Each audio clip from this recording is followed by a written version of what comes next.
Hello, welcome back to my channel. അപ്പോൾ നമ്മുടെ പുതിയൊരു വീഡിയോയിലേക്ക് എല്ലാവർക്കും സ്വാഗതം. അപ്പോൾ ഇന്ന് നമ്മുടെ ഈസ്റ്ററും നമ്മുടെ ചെറിയ മോളുടെ അക്കിളിൻ്റെ ബർത്ത്ഡേയും കൂടി ഒരുമിച്ച് വന്ന ഒരു ദിവസമായിരുന്നു. അപ്പോൾ ആദ്യം നമ്മൾ പ്ലാൻ ചെയ്തത് ബർത്ത്ഡേയും ഈസ്റ്ററൊക്കെ കൂടിയ കാരണം നമുക്ക് പുറത്ത് പോയി ഭക്ഷണം കഴിക്കാം എന്നാണ് വിചാരിച്ചിരുന്നത്. പിന്നെ ആലോചിച്ച് തീരുമാനമൊക്കെ മാറി. പിന്നെ വീട്ടിൽ തന്നെ വയ്ക്കാമെന്ന് വെച്ച്. അങ്ങനെ രാവിലെ എണീറ്റ് നമ്മുടെ വട്ടയപ്പം ബീഫ് കറിയൊക്കെ റെഡിയാക്കി മുറ്റത്തേക്ക് ഒന്ന് ഇറങ്ങിയപ്പോൾ അവിടെ ഒരു പ്രാവ് ചത്ത് കിടക്കണം, ഒരു കിളി.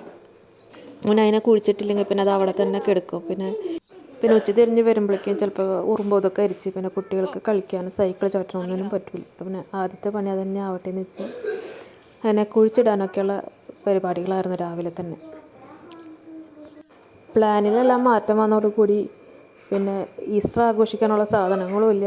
ബർത്ത്ഡേ കേക്ക് വേണ്ട, ഗിഫ്റ്റും എന്ന് പറഞ്ഞാൽ ബർത്ത്ഡേ കേക്കും വേണമെന്ന് പറഞ്ഞ് വാശി പിടിച്ചോടി. പിന്നെ ഞങ്ങൾ പ്ലാൻ ആകെ മാറി. വേഗം തന്നെ ഭക്ഷണം കഴിച്ച് പുറത്ത് പോകാമെന്ന് വെച്ചു.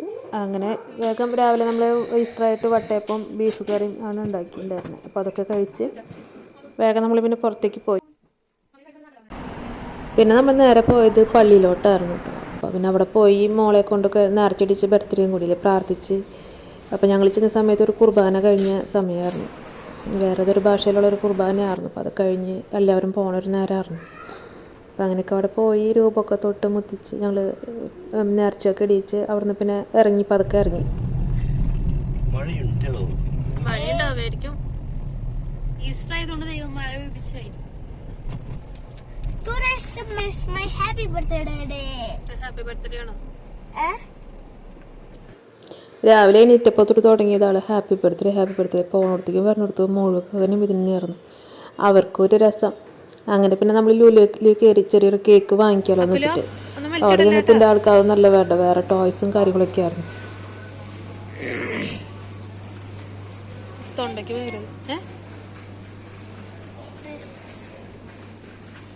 ഒന്നും വേണ്ട, നമുക്ക് സ്കൂൾ തുറക്കുമ്പോൾ വരാം. വാ.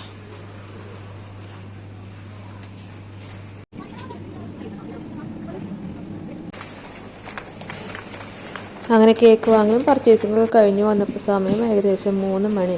ഈസ്റ്ററായിട്ട് ഉച്ചയ്ക്ക് ഭക്ഷണം കഴിച്ചിട്ടില്ല. അപ്പോൾ ഒന്നാമത് ശനിയാഴ്ച രാത്രി കുർബാനയ്ക്ക് പോയതുകൊണ്ട് തന്നെ ലേറ്റായിട്ട് എണീറ്റ് രാവിലത്തെ ഭക്ഷണം കഴിച്ചപ്പോൾ തന്നെ 10-11 മണി ആയിട്ടുണ്ടായിരുന്നു. അങ്ങനെ പിന്നെ നമ്മൾ സാധനങ്ങളൊക്കെ വാങ്ങി പതുക്കെ വീട്ടിലേക്ക് വണ്ടി വിട്ടു. പിന്നെ വീട്ടിലെത്തി കുറച്ച് നേരം പിന്നെ കിടന്നു. അത്രയ്ക്കും വയ്യായിരുന്നു. നല്ല തലവേദനയും ചുമയും തൊണ്ടയ്ക്ക് ഒരു സുഖമില്ലായ്മയും ഒക്കെ കൂടി ഉണ്ടായിരുന്നൊരു ദിവസം കൂടിയായിട്ടായിരുന്നു.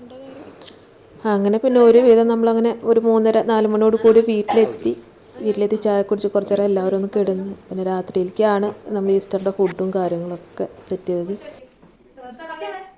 അപ്പോൾ കേക്ക് മുറിക്കണേക്കുള്ള കുരിശ് വരയ്ക്കാനായിട്ട് പറഞ്ഞപ്പോൾ ചേച്ചി കുരിശ് വരയ്ക്കാൻ പഠിപ്പിക്കണ്ട, വല്ലപ്പോൾ ഒരിക്കലും ഉണ്ടാവുള്ളൂ സ്നേഹമൊക്കെ. ആദ്യമായിട്ടാണ് കുരിശ് വരയ്ക്കാൻ പഠിപ്പിക്കുന്നത്. അങ്ങനെ ഞങ്ങൾ പിന്നെ കേക്കൊക്കെ മുറിച്ച് പിന്നെ സദ്യ, നമ്മുടെ രാത്രിയിലത്തെ ഈസ്റ്ററിൻ്റെ ആഘോഷം, ചെറിയൊരു മീൻ കറിയും പോർക്ക് വരട്ടിയതും സർലാസും അച്ചാറൊക്കെ ആയിട്ട് നമ്മുടെ ചെറിയൊരു സന്തുഷ്ട കുടുംബം അടിച്ച് പൊളിച്ച് ഈസ്റ്റർ ആഘോഷിച്ചു. അപ്പോൾ ഈ കൊല്ലത്തെ ഈസ്റ്റർ ഞങ്ങളുടെ കുഞ്ഞുമോളുടെ ബർത്ത്ഡേയും. അപ്പോൾ എല്ലാ വിശേഷങ്ങളും ഇത്രയേ ഉള്ളൂ. അപ്പോൾ ഇനി അടുത്തൊരു വീഡിയോയിൽ കാണാം. അപ്പോൾ അതുവരേക്കും ബൈ.